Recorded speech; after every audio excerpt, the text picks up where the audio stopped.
Bharatiya Janata party MLC Somu Veerraju గారికి పిచ్చి పట్టినట్లుంది. విశాఖపట్నంలో భీమిలీలో పార్టీ కార్యాలయం ఓపెనింగ్కి వచ్చి కమ్యూనిస్టుల మీద అవాకు చవాకులు పేలుతున్నాడు. మంచి మెంటల్ హాస్పిటల్ ఉంది విశాఖపట్నంలో, ఆయన అందులో చేర్పించాల్సిందిగా విశాఖపట్నం భారతీయ జనతా పార్టీ నాయకులకి సిపిఐ నుండి మేము విజ్ఞప్తి చేస్తున్నాం.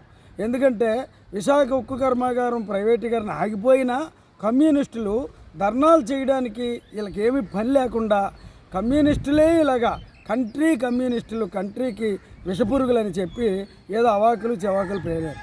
మీకు నిజంగా భారతదేశ ప్రజల పట్ల, విశాఖపట్నంలో ఉన్నటువంటి 20 లక్షల జనాభా పట్ల, ఉత్తరాంధ్ర ప్రజల పట్ల మీకు విశ్వాసం ఏమన్నా ఉంటే ప్రధానమంత్రి కానీ, కేంద్ర మంత్రి, ఆర్థిక మంత్రి కానీ, ఉక్కు మంత్రి గారి కింద విశాఖపట్నం ఉక్కు కర్మాగారాన్ని ప్రభుత్వ రంగంలోనే కొనసాగిస్తాం, ప్రైవేటు పరం చెయ్యమని ఒక్క మాట చెప్పించండి.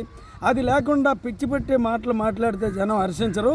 మీ స్థాయిని మీరు దిగజార్చుకున్నట్లు అవుతుంది తప్ప మీకు ఏమాత్రం ప్రజల పట్ల విశ్వాసం ఉన్నా అటువంటి ప్రకటనలు చేయించండి. కానీ విశాఖపట్నం వచ్చి ఏదో మళ్ళీ ఇలాంటి అవాకులు చవాకులు పేలితే మంత్రి పదవి ఇస్తారని ఆశపడి ఇలా కమ్యూనిస్టుల మీద కానీ అవాకులు చవాకులు పేలితే మూల్యం చెల్లించక తప్పదు. సోము వీర్రాజు గారు కబడ్దార్.